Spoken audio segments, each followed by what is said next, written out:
Welcome back to Whispers in the Dark.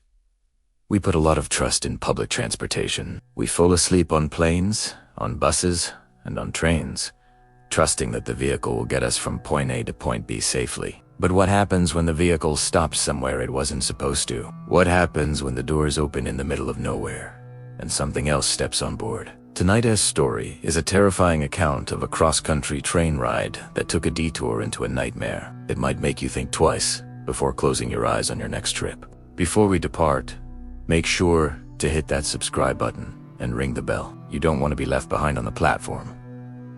Now, let's get into the story. The rhythm of the train was supposed to be soothing. Clack, clack. Clack, clack. It was the sound of progress, of miles being eaten away between a disastrous business trip in Chicago and the safety of my own bed in Seattle. I was on the Amtrak Nightliner, a sprawling cross-country beast, running 3 hours late. It was 2:33 in the morning. Outside my window, there was nothing but impenetrable blackness, occasionally broken by the blurry streak of rain against the glass. My car number 412, was almost empty. There was an elderly woman, 3 rows ahead of me, wrapped in a pastel shawl, fast asleep. And way at the front, a man in a hoodie slumped against the window. That was it. Just the 3 of us, suspended in this metal tube hurtling through the darkest part of Montana. I tried to read, but the words swam. The hypnotic vibration of the train was pulling me under. I closed my eyes, just for a second. I woke up because the rhythm stopped. It wasn't a smooth slowing down for a station. It was a jarring, grinding halt that threw me forward against the seat in front of me. My travel mug tumbled to the floor, spilling cold coffee. Silence slammed into the car. The comforting hum of the engine was gone. The air circulation system died. The only sound was the drumming of heavy rain on the roof. Then, the lights died. We plunged into absolute darkness for a heartbeat before the emergency lights flickered on. They bathed the carriage in a sickly, deep, red glow. It made the sleeping woman ahead of me look like a crime scene photo. I checked my phone. No service. It was 2:45 a.m. I called out. My voice sounded brittle in the dead air. The woman didn't stir. The man in the hoodie didn't move. I stood up, my legs shaky, and walked to the window. I cupped my hands against the glass, trying to see past the reflection of the red emergency lights. We weren't in a town. We weren't even at a crossing. We were stopped on a racetrack in the middle of a dense, waterlogged forest. The pine trees pressed in close to the tracks, their branches scraping the side of the train like bony fingers. But then I saw it. About 50 yards back, illuminated by the faint red spill from the train windows, was a platform. It shouldn't have been there. It was rotting wood, ancient and covered in moss, built precariously on the side of the embankment. There were no signs, no stairs leading up to it, just this decaying wooden stage in the middle of nowhere. And standing on the platform was a conductor. I breathed a sigh of relief. Okay, just a conductor. Maybe a shift change gone wrong. I squinted through the rain. He was standing perfectly still, holding an old-fashioned lantern that burned with a yellowish light. He was wearing the full uniform, the hat, the long navy coat with brass buttons, but he was too tall. Even from this distance, I could tell the proportions were wrong. His arms hung too low, past his knees, and he wasn't moving. He wasn't looking at the train. He was just standing there, rigid as a statue, facing the black woods. I turned away from the window, a cold spike of adrenaline hitting my stomach. "Hey!" I said, louder this time, walking toward the sleeping woman. "Ma'am, wake up. Something's wrong." I reached out to touch her shoulder. My hand touched only the pastel shawl. It collapsed inward. There was no one underneath it. Spoon around. The man in the hoodie at the front of the cargan. His seat was empty. I was alone in car 412. That's when I heard the sound that made my blood freeze. Creak thud. It came from the vestibule behind me, the area between the train cars. It was the sound of the heavy exterior door being forced open, and something heavy stepping inside out of the rain. The door connecting the vestibule to my car began to rattle.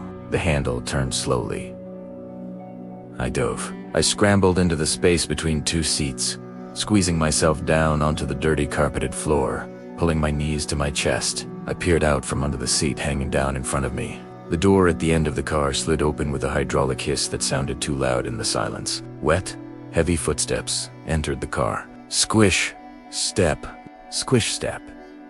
It wasn't the rhythmic walk of a person, it was Ona Ben lurching. The smell hit me first. It smelled like ozone, wet copper, and stagnant swamp water. From my vantage point on the floor, I could only see feet. They weren't wearing conductor boots. Te were bare, gray feet, impossibly long, covered in slick, rain-soaked skin.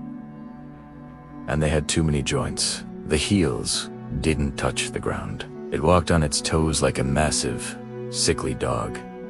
It walked slowly down the aisle. It paused at the empty seats where the woman and the hoodie man had been. It made a sound of wet, clicking noise deep in its throat, like rocks grinding underwater. It was looking for them. It was looking for passengers. The gray feet kept coming. Closer, closer to my hiding spot. I held my breath until my lungs burned. I pressed my hands over my mouth to stop the whimper that was building in my throat. The footsteps stopped right beside my row of seats. I could hear its breathing. It wasn't air moving in and out. It sounded like a bellows filled with thick fluid. Rattle. Wheeze. Rattle. Wheeze.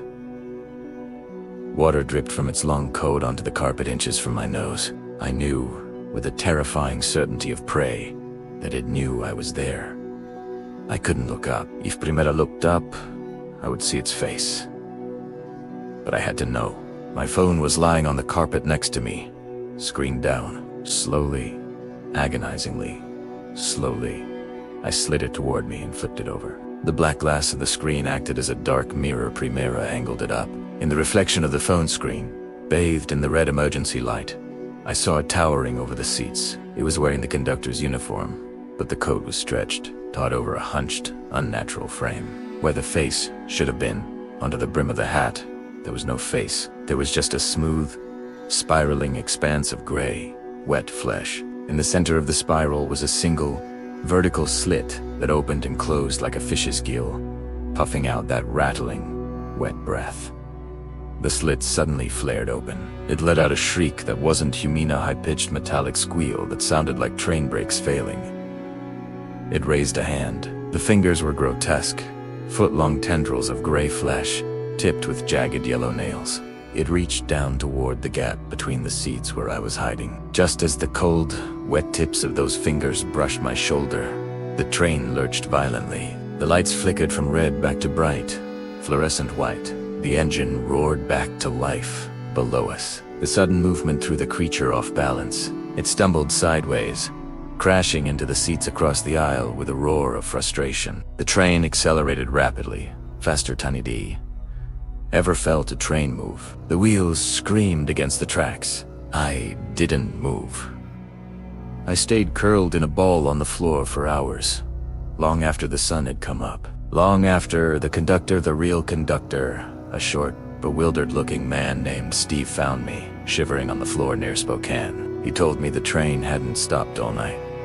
He told me the cars had been full. He told me I must have had a night terror. But when I finally stood up, my shoulder was wet, with a foul-smelling slime that had soaked through my shirt. And sometimes, when I'm on the subway late at night, and the train goes through a dark tunnel and the lights flicker just for a second, I smell wet copper and swamp water. And I know the nightliner didn't just stop for me. It's still out there, riding the rails in the dark, looking for passengers who are asleep when the rhythm stops. And that brings us to the end of the line for tonight. What do you think that creature was? A dimensional travala? Or something ancient living in the deep woods of Montana? Let me know your theories in the comments below. If this story made you want to avoid the night train, please show your support by hitting that like button. And for more whispers from the dark, subscribe to the channel and ring that notification bell. Until next time, keep your ticket close. And whatever you do, don't fall asleep.